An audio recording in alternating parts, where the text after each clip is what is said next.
Ada handphone di kepala saya. Setiap malam, setiap saya mencoba untuk khusyuk membaca, tiba-tiba terdengar suaranya. Iya, hal ini terjadi sejak ayah membuat peraturan baru di rumah ini, yaitu melarang penggunaan handphone di malam hari. Maka dari itu, saya akan menyerahkan benda pujaan itu pada ayah. Lalu, saya diharuskan untuk duduk di bangku ini, menatap buku-buku yang bisu dan tak asyik itu. Ayah atau ibu, mereka itu bak tentara jaga malam.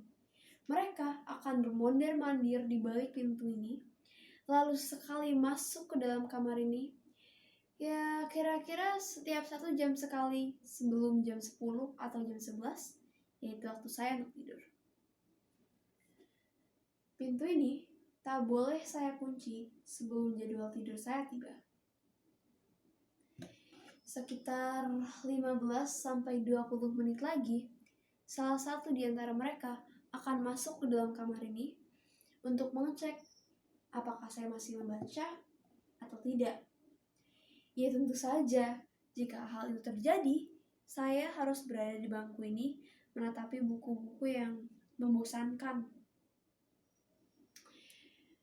Saya sendiri bukannya tak ingin berusaha supaya bisa lebih fokus untuk belajar dan membaca.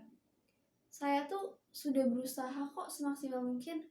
Saya sudah menghafal nasihat, saya sudah mengingat-ingat pantun, puisi, yel-yel, kata-kata mutiara, penyemangat belajar, hingga kritik tajam para pakar mengenai bahayanya kecanduan handphone. Namun di antara itu tak ada yang bisa membuat saya luluh. Kalau saja mengubah diri bisa serenyah ceramahnya Maria Teguh, mungkin saya tak akan menderita lagi seperti ini. Apa? Saudara-saudara tak percaya saya ini sedang menderita? Memangnya penderitaan saya ini tidak terlihat dalam raut wajah saya, dalam sorot mata saya, dalam getaran suara saya ini, dalam seluruh tubuh saya? Tak terlihat. Ini itu bukan pertunjukan monolog anak-anak SMP itu. Ini bukan untuk lomba. Ini tuh real, nyata. Saya ini memang sedang menderita. Bahkan sepertinya jika penderitaan saya ini saya tuangkan ke dalam puisi, saya tak yakin saudara-saudara kuat membacanya tanpa menitikkan sedikit air mata. Tak percaya. Saudara-saudara tak percaya saya ini menderita. Nih ya, kita itu sedari kecil, saat orang-orang tua sibuk, saat teman-teman tidak mau meladeni kita, saat kakak, saat semua orang tidak ingin meladeni kita, handphone satu-satunya teman yang ingin bersama kita dan siap melayani kita apa adanya. Dari kita kecil, dia itu sudah sigap untuk melayani. Dia sudah setia dan menawarkan segala hal yang kita butuhkan. Dan dia itu membuat hidup lebih simpel, cepat, dan mudah. Oh, handphoneku. Betapa berat dan panjang jalan yang harus kutempuh untuk kembali bersamamu. Sejak saya mengerti membaca dan menulis, saya sudah memasukkan nama saya ke dalam dirinya. A-R-R-A-Y-A-N, Arayan. Dan dia juga sudah saya masukin password atau kunci pembuka atau apalah itulah yang untuk pembukanya. Dan dia sendiri juga sudah menyimpan data, memori, kenangan dia bersama kami. Jadi, untuk memisahkan dirinya dengan kita sangatlah susah, ya kan? Saya sendiri sedih bukan hanya karena dipisahkan oleh dirinya, tapi saya juga sedih karena saya dihadapi oleh dua pilihan secara bersamaan. Di satu sisi, saya itu tahu ayah atau ibu atau keluarga saya sekalipun ingin prestasi saya itu lebih meningkat, lebih tinggi. Dan mereka juga ingin saya supaya mengharumkan nama bangsa, keluarga, dan sekolah. Tapi di satu sisi, saya itu sangat terperangkap dengan handphone. Ya, dari kita kecil, bagaimana bisa kita tidak terperangkap dengannya? Jiwa dan raga itu sudah menyatu dengannya. Kadang, jika saya tak kuasa menahan rindu dengannya, saya akan mengambil casingnya seperti ini.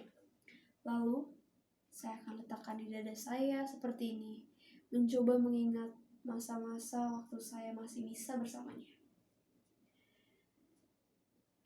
Terkadang, saat melakukan ini juga, saya teringat akan satu hal lucu yang sering sekali terjadi, yaitu di saat dia kehabisan baterai dan saya harus secepat dan sesegera mungkin mencari tempat untuk mengisi ulang dayanya, atau tidak, dia tidak akan bisa melayani kita lagi. Saya akan mencolokkannya seperti ini. Tak ada yang lebih riang dan membahagiakan selain mendengar suaranya, suara riang dan renyahnya. Entah itu di saat saya berpanggilan dengan teman, atau di saat saya menonton video-video lucu yang ada dalam dirinya.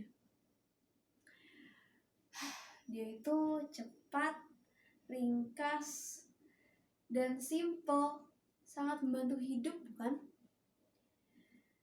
Jika kita tidak seperti itu, pasti kita akan ditinggalkan ya. Lalu kita akan berada di museum peradaban yang tertinggal.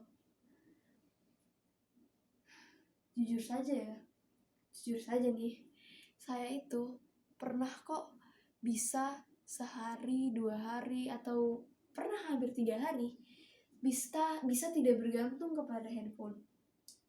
Waktu itu seingat saya itu asik belajar, membaca buku, dan memang hasilnya itu jauh lebih baik daripada sebelumnya. Namun suatu hari saat saya sedang ingin ke dapur, saya melewati kamar orang tua saya. Dan kalian tahu apa yang saya lihat? Saya melihat mereka berdua sama-sama sibuk mengintip dengan HP mereka sendiri. Mereka itu sangat sibuk dengan diri sendiri dan melihat handphone diri masing-masing. Dan saya yang saat itu sudah berpikir bahwa semua orang melakukan ini, tapi ternyata tidak, langsung merasa terhianati.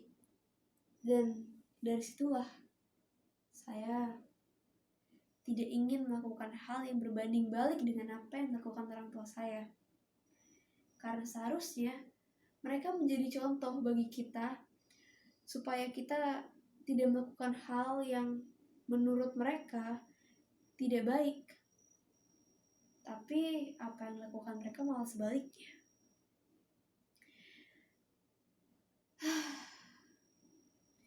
Betapa panjang dan berat jalan yang harus kau tempuh dan aku tempuh untuk kembali bersamamu. Oh, handphoneku yang berharga. Ku harap aku tidak bisa berpisah denganmu lagi selama-lamanya.